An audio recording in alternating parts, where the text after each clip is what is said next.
Talk Lavish. I'm your co-host, Pam. And I'm Denise. And we have a wonderful guest joining us all the way from Richmond, California. You may have heard some of his music and wonderful box office hitters such as Wakanda Forever, The Creed 1, 2, and 3, and also Judas The Black Messiah. Please welcome Noah Coogler. You're like, no, please welcome OG DAYV. Anyway, either look, either works. Either works. it's in y'all blood, it's in the blood, apparently. Absolutely. Y'all like My y'all like the new wave of the Wayne brothers in the sense of like the 20th century Wayne brothers, like just coming up. It's not that many of y'all, but y'all doing a lot of footwork. The goal for us is to create excellent product and not make the news for anything ridiculous. Facts. Period, point blank. It's just building your foundation. That's literally all it is. It's getting into a routine that is going to be sustainable for the rest of my life. Like waking up and creating is what I've been doing most of my life now at this point. And it's second nature now. I wouldn't trade it for anything in the world. I'm doing exactly what I want to be doing with myself. And when you came out with Freaks and Geeks, like, was that just something that you was like, this is what I'm named by? What was the inspiration for that? Like, you know.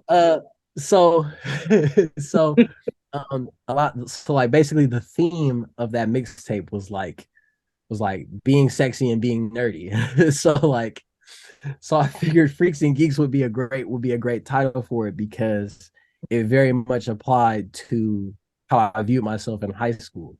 And it's funny because like the opening theme, the opening track of that mixtape is, I don't know if y'all watched cartoons growing up, but the opening theme of that mixtape is the Dexter's Lab theme song.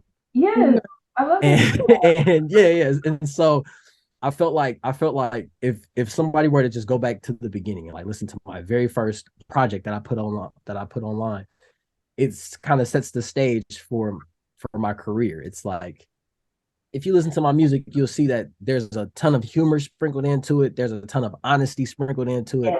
Yeah. And I feel like it's an accurate. Yeah, it's a super accurate representation of who I am. Like I don't do thug rap. I don't really do trap rap. Like I do like a type of music that's very specific to me. Yeah. And I think that's what makes it so valuable, and that's what makes it so fulfilling. Yes, I agree. Like when people listen to my music, it's they think that it's being offensive, but I take it as a compliment when they say, "Oh, I can't really tell that you're from the Bay."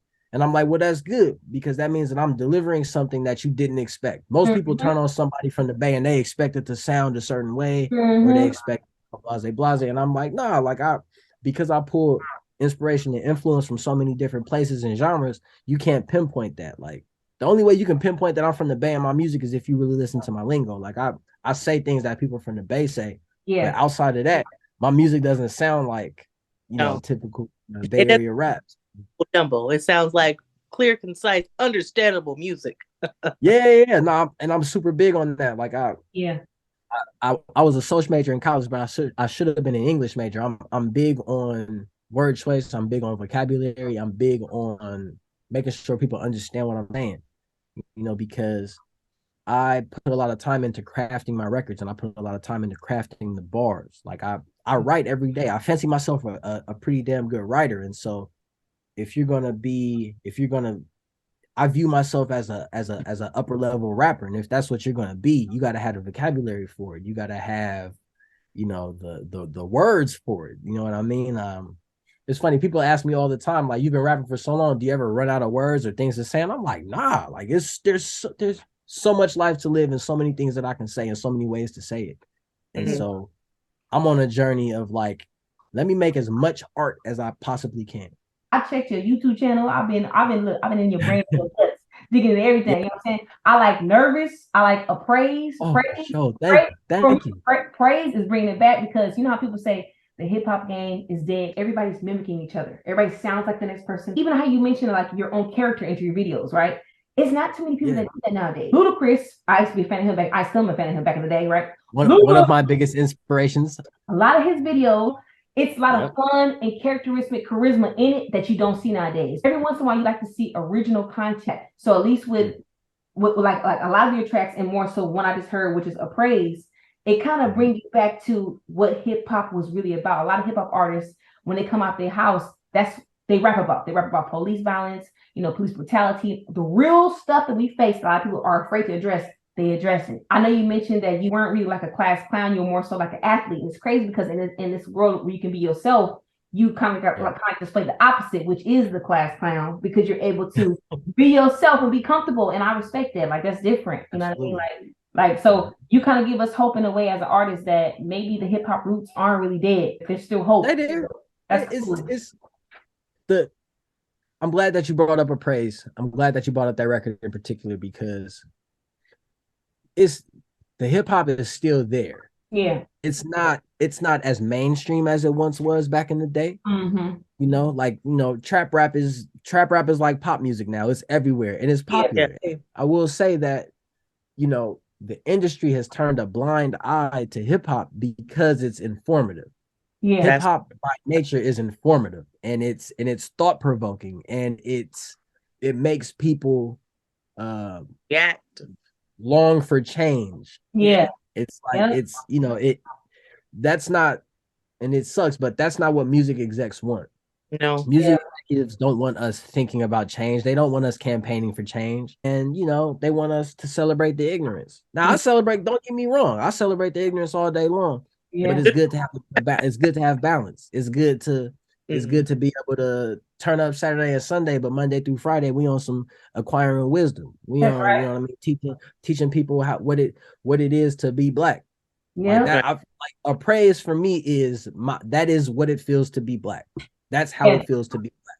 Yes. Yeah. So the music is there. It's just not being pushed to the forefront. Yeah. And so you got to do a little work. You know what I mean? It's like going to the library. Back in the day, when you didn't have internet, where did you get your information? You had to go to the library. You had to go look for it, right? That's right. That's kind of how hip hop is these days. You got to go find it. It's not going to be served to you. If you want that substance, if you want something weighty, something heavy, you got to go find it. Yeah. And so, you know, and that keeps me motivated, honestly. Like I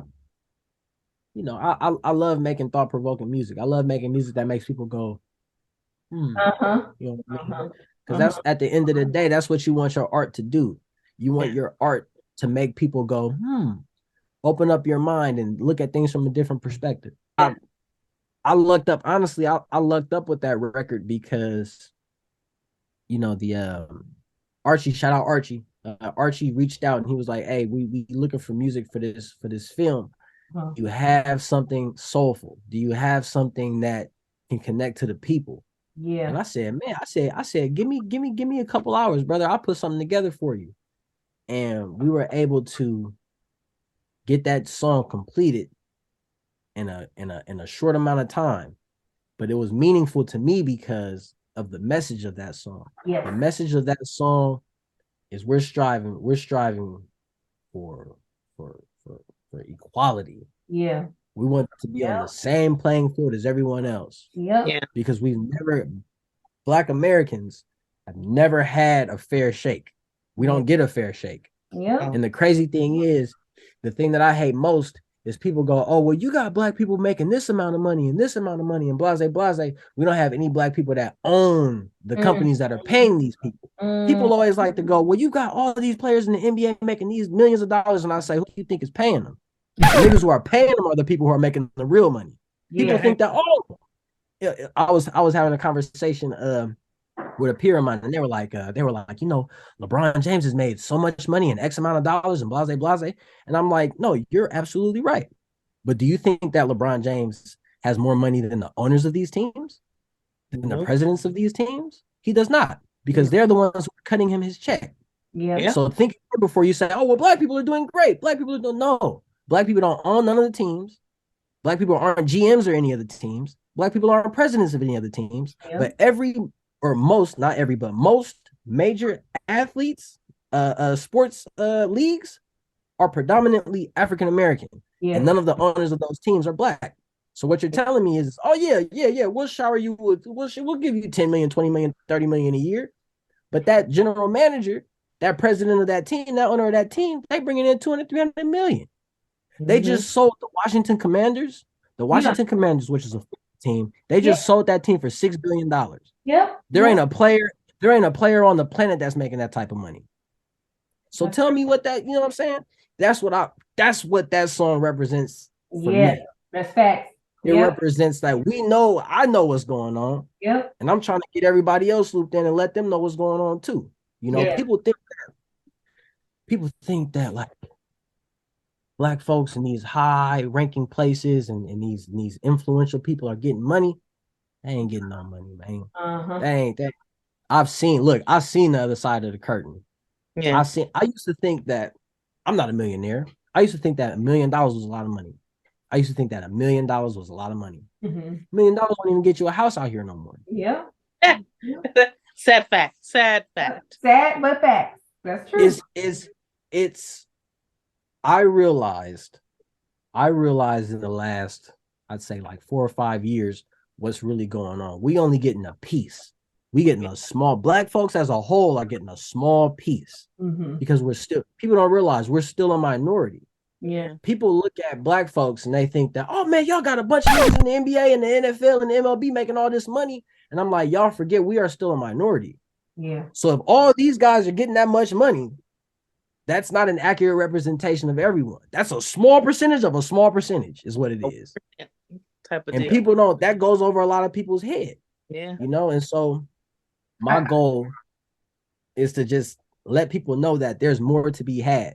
Yeah, for sure. We gotta move accordingly though. We gotta move smarter. We gotta understand what's at stake. Yep. Right. You know, just the culture, just in general. I think that's very informative. But you know, I like, because I told you I went deep. I went digging inside the brains. I went way back to Nervous. Nervous was another one I liked. Hell yeah. Beach Chucked. Oh, I was stuck into that. And my favorite hell right yeah. Is No Tiptoe. Oh, yes. Oh man. Hell yeah. Now that to me has a lot of the Bay Area mixed vibe. I love that one. I love the phrase. That's something I'm like, you know what? Thank it's you. kind of hard. Like, it's cool. I like this. You recently changed your stage name. Why was that so important for you to feel like you had to change your stage name? Man. So I was White Dave for a long time. Yes. I got that name in college. It wasn't. I will admit that when we switched to OG DAYV, like it wasn't necessarily received at first. Okay. But now that people see which direction we're taking the brand, they understand why I had to make the change. Okay. You know, I was White Dave for 11 years, and I'm still am. I'm like, nothing's changing. It's just we've grown up. You know what I mean? I'll be 33 in October. And I recognize that with brand recognition, you don't want people to mistake shit for a joke. Yeah. Something that I encountered a lot in my career was people will go, especially in interviews, people will go, oh, you've accomplished X, Y, Z, and you've done blase, blase. Is this a joke to you? Or is this funny? Or is this? And I'm like, the name itself came about as a response to a joke that I received. That I used to get told I talk white all the time ever since I was a kid. And so that's where my rap name came from. Oh, wow. But I realized, me and my team realized that my management team is just my brothers. And I was talking it over with my management team, and we all agreed that once we secured that future feature, we were like, we gotta grow the brand up a little bit. We gotta be mature about it. White Dave next to Future doesn't look as professional as OG DAYV next to Future. And it was a business decision. I love the rap name White Dave, but I did get tired of having to explain myself every time I sat down and did an interview. Nobody asks me what's the hitting meaning behind OG DAYV. Like it is what it is. I'm an OG simply because I've been rapping for 20 years. I'm not an OG in human terms, but because my rap career could buy a drink, I think it's time to embrace that. You know what I mean? Yes, I respect that. So that's why we did it. And I also like that it brought about just a more mature brand. Like, it's still fun. I'm still the same me, but it's just a little bit more of a more mature brand. Yeah, that makes sense. That makes sense. Wow, that's crazy. So, okay, true or false? That's a good question. True or false? You can answer. It's good. Let's do it. I love it. True or false? Is it true that you do not listen to a lot of hip hop artists as they play a valuable effect into how you build your craft? It's true. That is absolutely true. That is true. Ooh. It's absolutely true. That is absolutely true. I don't listen to a lot of rap music. Mm-hmm. And the reason is not because I don't enjoy it, because when it come on, when I'm with my brothers, when I'm with my homies, when it come on, sure, absolutely, you know what I mean. But when I'm just idle by myself, sliding in the whip, or like showering, or just chilling and relaxing and listening to music, I don't listen to rap because I don't want it to mess up my palate. I feel like if you're a rapper and all you listen to is rap, that shit's gonna come out in your records. And the reason my shit don't sound like nobody else's is because I don't listen to rap. I'm not being influenced by any other outside rap at all. I listen to a lot of alternative rock, a lot of alternative R&B, a lot of oldies. For me, put it to you like this. If it's your job to make omelets, are you going to eat omelets on your day off? It's like, that's how I view it. It's my job to rap. It's my job to get in this studio and rap and make something that y'all haven't heard before. That's my job. And if I'm listening to rap all the time, that's gonna make my job a lot more difficult because I'm being inspired by all the rap that I'm listening to. But when I'm able to bring in my love for alternative R&B, when I'm able to bring in my love for oldies from the 60s and the 70s, and sprinkle that onto what I consider my own personal rap and feel and energy, then y'all getting something fresh, y'all getting something new. And that's what I love doing. I love being innovative. I love providing a breath of fresh air. You mentioned Ludacris earlier, and that is I've been compared to him before. Oh, really? And at first I was like, but then I chewed on it for a little bit. I said, actually, I can get behind that, because what I loved about Ludacris was it ain't a soul on the planet that'll say Ludacris can't rap. Nope. It ain't a soul on the planet that'll say Ludacris can't bar some shit up. But he always did it with a comedic flair, and he did it with his own style and steez. We have yet to see another Ludacris. We have yet to see it. We done seen a million Lil Waynes.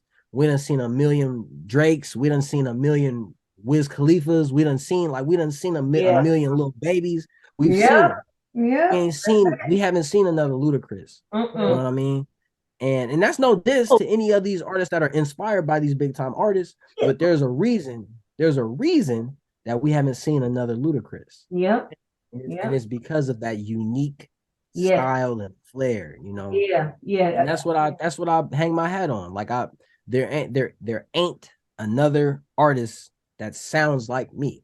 For sure. So my next question goes into, so what really, I know you mentioned a few things ahead of time, like in terms of what inspires you to create your craft, right? You mentioned family and things like that.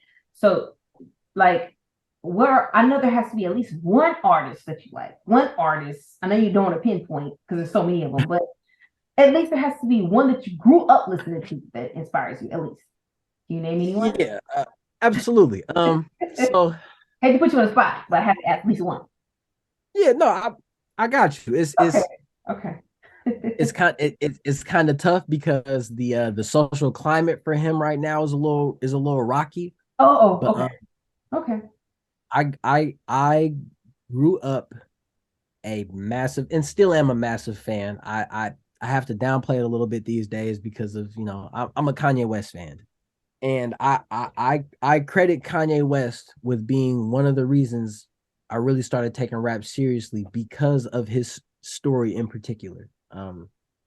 I didn't record a single rap until I was 12 years old.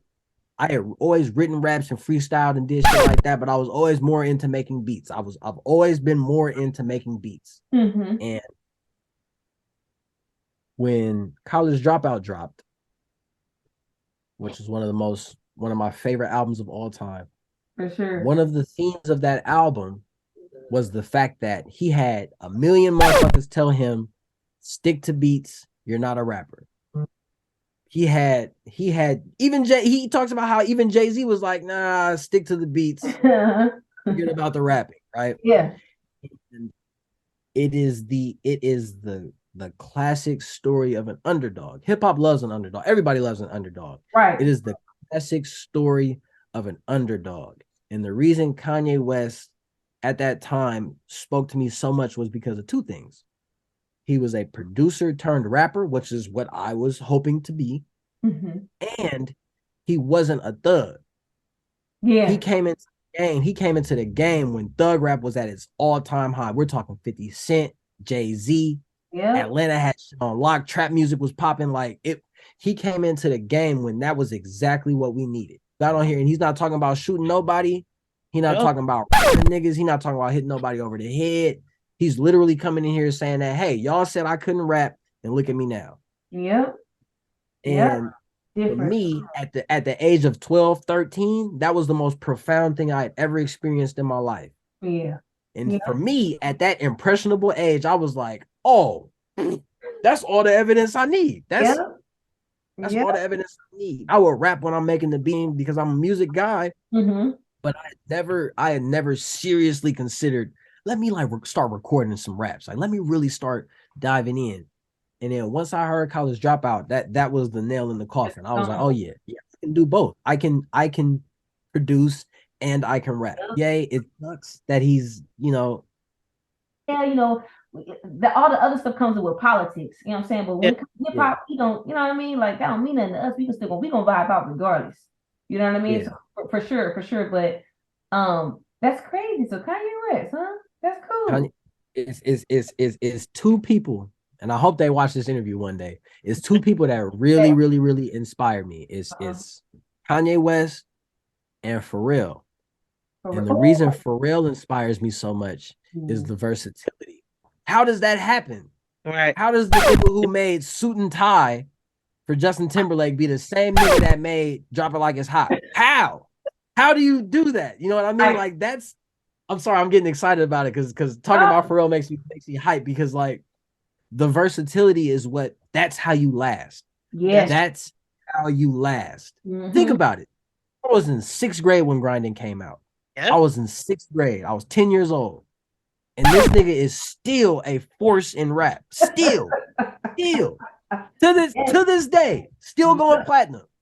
And like, to me, that is the ultimate display of skill, expertise, knowledge, and just passion. Like that. Yeah. Like, even Ye doesn't have those type of credits to his name. Like, even Kanye ventured in to R&B and pop a little bit and things like that. But there was a point in time where the Neptunes, Chad and Pharrell, were responsible for 50% of the music on the radios. To be responsible for 50% of the records being played on the radio, that is an immense thing. Grinding. Like, I could sing Pharrell's praises to the end of time. Yep. Like that alone is like mind blowing to me. You know what I mean? Like, insane. He's definitely a rarity for sure. One of my favorites as well. Mr. Pharrell and the Neptunes, Grinding, and with Jay-Z. I mean, Change Clothes, Beautiful by Snoop. Like, his catalog as a producer is I would say rivaled only by maybe Timbaland. To that, if a country artist or a person came up to you and asked you, because I mean, obviously it's possible. You've seen Old Town, you know what I mean? Like, I'm sure. Like, would you ever consider getting into that? Is that something that you would do? 100%. 100%. Honestly, I'm gonna keep it a beam with you. Honestly, the reason I'm still rapping is because it's what generates the most income for me. R&B, alternative rock, pop, they don't want that. When music supervisors approach me for folders of music for consideration, they say we need rap. That's what we want. And that's fine. I'm gonna do this shit till they stop paying. But please believe that. It's true. Yeah, I go where the money is. Yeah. I'm not done. I recognize that financial freedom is how you break the chains. So I go where the money is. That's right. But I am a songwriter. I'm not just a rapper. I write songs. I compose. I produce. I can do whatever. I done did rock records, gospel records, pop records, alternative. I've done it all. It just so happens that niggas want that rap. And I get it. I'm good at the rap. I've been doing rap for a long time, so I know how to make it. But I can do everything else too. Yeah. And so, Yeah. you know, so yes, any artist that reaches out that wants to do a genre of music that's outside of what I do, hell yeah, let's get it going. Let's do it. Wow. That's dope. So what for now and for your music right now and where you see yourself going? So what are your goals for your hope for your music career as of right now? With that being, man, you know, I love where I'm at in my music career because it's sustainable. mm-hmm. I'm able to pay my bills. I'm able to keep a roof over my head. I don't got no kids, but I got a dog. I keep my dog fed. But what I love about the point that I'm at in my music career is that there's still a lot of people that haven't heard of me. Yeah. And that's my motivation right there, for them to be exposed to something great. Mm-hmm. So it's like people reach out to me all the time and tell me, damn, bro, I just heard a song that you did 9 years ago. This is slap. And I'm like, thank you for listening. Like, that's why I do it. You know what I mean? Like, that's when I'm dead and gone, that's what I have to leave behind. That's right. I basically diary entries. Go, you can listen to my literal story from my first big project that I dropped, Season of the Rich, which is my first like album that I put on streaming sites and everything. Mm-hmm. From that all the way to this shit I got coming on 420, you can hear my story. Yeah. One of the first songs, the first song on Season of the Rich is talking about how I dropped out of Sac State to pursue music and I made it work. That's what the first song is talking about. It tells the story of me going to school, doing the school thing, and then realizing that I'm not doing that shit no more. We're gonna make this music. You know, I'm blessed beyond belief, and like I'm always excited and want people to hear what I've made and see how far I've come and see where I'm headed.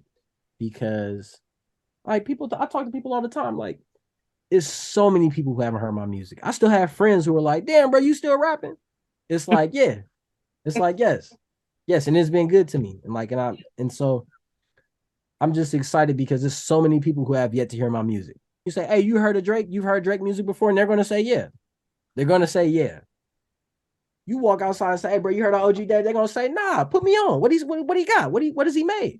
Right. And all of a sudden, I'm in a position where I'm earning a new fan, earning a new listener, earning a new somebody who's down to buy merch, who's down to hit the follow button. You know what I mean? Who's down to commit to the brand.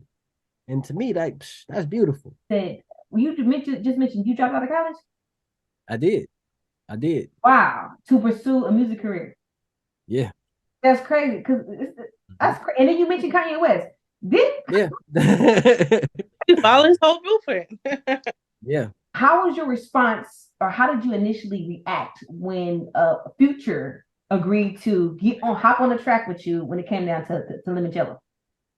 Honestly, I'm gonna keep it mean. Honestly, the most exciting part of all of it was the fact that he heard my music. Yeah. Getting the feature was great. Don't get me wrong. Getting the feature was fantastic. Shout out my manager. Shout out D-Lo. I don't know who he talked to, who he bumped into, but he worked a miracle. We put together a small list of artists that I would consider having featured on that record. And Future was the biggest artist on that list. Because that's, you know, when companies you start off big and then you work your way down to artists who are more reasonable to obtain. This nigga Future heard the song and was like, oh yeah, I'll get on, no problem. This shit's flat. And so for me, it was like, A, we know Future has good taste. We know that. B, the fact that this nigga listened to the music and incorporated my lyrics into his verse was like, oh, dream come true. Dream come true. This nigga says Rich City Stunner. I don't know if he knows that I'm talking about being from the rich. He probably thought I was just talking about being wealthy in the city. That's an iconic moment for not only for me, but for the city of the rich. Like, Richmond. The biggest feature we've had since this feature that I got was 2 Chainz getting on I Am Sue record back in the day. That's right. So for me, it's like, bro, I'm making history. Yeah. And it's rare that you recognize that you're making history while you're doing it. Yeah. But I've made history. That's probably that was probably the moment where I was like, oh, this shit is wild. But I'm gonna keep it real with y'all one more time. As big a Future fan that I am, and as happy as I was about that feature, I have another song that's coming out in a couple months that I'm even more excited about for the feature, simply because A, I'm from the Bay, and B, I met this nigga when I was a kid. So I got a song with E40 coming out. I got a Ooh, song with look at you. and I met this nigga when I was 9 years old. I met him when I was 9 years old. And now I have a song with him. The legend. So to me, getting the song with E40 was more impactful than getting the song with Future, because E40 is tangible. Future is some nigga from Atlanta that I've never met and is just, you know, he's a superstar. Don't get me wrong, but there's no connection. There's no, he heard the record and was like, oh yeah, this my type of shit. And I'm like, for me, that's validation. That's the validation that I need. As big as that future was for my career and my brand, I'm more excited about this 40 feature, because this is the, when you think Bay Area rap, E40 is gonna be on that list of rappers that you rattling off. Like, that's out of there. You know, like I have music with Bay Area artists. I have music with Rex Life Raj, Nefta Pharaoh, G-Eazy, Preload, Dame. I have music with these guys. But getting that 40 feature, legendary, for sure. Legendary. Like, I recognize that when you on the right track, things happen. Things happen in your favor. When you moving right and you working hard, things happen in your favor. Even when it feel like the darkest is gonna get. If you moving right and doing right by people, the blessings come.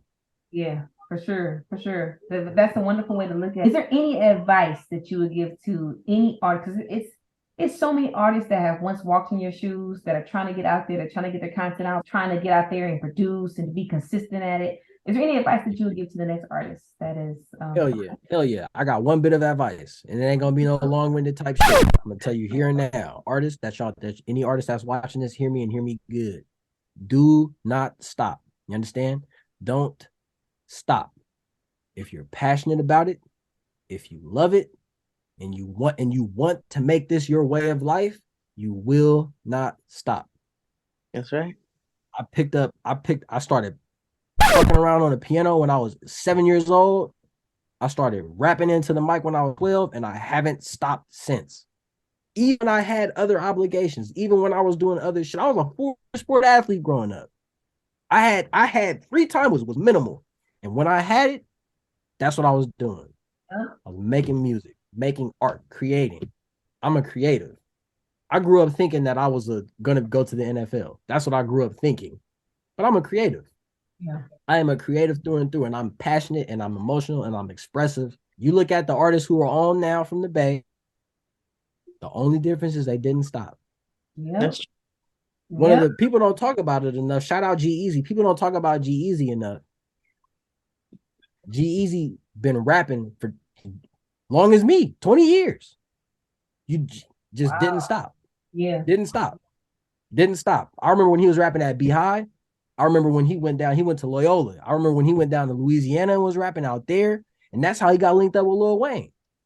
And it all came from just not stopping. What happens to a lot of artists is they start, they get upset, they get depressed, things happen in their life, and they stop. Yeah. And then they try to start again. And here's the thing: when you stop, starting again is the hardest shit in the world, because you're expecting to pick up where you left off, but that's not how it goes. You drop back down. When you stop, you drop back down and you lose all your progress. It's not like a saved game. Yeah. If you have to keep going. You have to. That's right. Have to. So my advice for any of y'all artists out there, just do not stop. Don't stop. And even if you're not constantly putting out music, just don't stop creating, because that's what keeps you in the space. That's right. That's what keeps, you know what I mean? That's what keeps you sharp in between the ears. So don't stop. If you making music, if you creating, if you painting, writing, doing anything creative, anything that you passionate about, do not stop. God damn it, I tell you, don't stop. Just keep going. Because there's been plenty of times in my life where things happen, or I face certain crossroads or decisions and things like that. And the one thing I can always say, the one thing I can hang my hat on is the fact that I never let it deter me from the road. I am a fan of working hard. I pride myself on my work ethic. It's a million motherfuckers out here that probably rap better than me, but they do not work harder than me. Yeah, I had to train myself to rap good. I didn't come out the womb rapping well. My first few songs were terrible, horrible, terrible. I started rapping when I was 12, recording myself when I was 12, and I didn't start putting out quality music till I was 18. So it took 6 years of work, 6 years of getting to it, waking up and making it. When I tell you my music was horrible, terrible. Beats was tight. Beats were always tight because I was a producer, but the raps was horrible. But it took me 6 years of every time I had free time, I'm writing raps. I'm making beats. I'm writing raps. I'm making beats. I was 18 when I did my first big rap show. And it's like, that's how long it took. That's how long it took just to be like, okay, this is palatable. Okay, I can listen to this and I won't ask you to turn it off. And so I say, I express this to all my artists out there. Just keep going. Do not stop. That's it. I don't want to be preaching and shit, but like that's. No. I respect that. A lot of people are, just your story alone is very, very inspiring. When we say beautify, inspire, a lot of people don't understand that that's a broad range. That can be a lot of beautify, inspire. That can be in any compassion, any way, art, music, life, depression, no matter what it is. So I just want to say respectfully, this whole interview here with me and Denise has been, it's truly been an honor. So I just want to say thank you and keep on inspiring us because you out in front of Richmond, make us look good in front of Bay. So, that's it. Hey, that's all I'm trying to do. I'm just trying to put on in the best way. That's it. That's all. People usually don't associate positive shit with the rich. Like anytime I tell people I'm from Richmond, they go, oh. And I'm like, you got something to offer. Like, all the same, for sure. It's been wonderful. So we thank you so much for joining us, Mr. OG. Much. Literally anytime. I don't get to talk like this on records because it's a record and it has to be in rhythm and in sync and it has to be bars and it has to be structured. When I get the opportunity to just talk, it is I love sharing with people how my brain works and how I think about things and how I view things. Like I recognize that I'm a unique individual and I love getting to share my uniqueness with the masses in a format that is not a song. It's just conversing. And that's, for me, man, I love it. I can't beat it.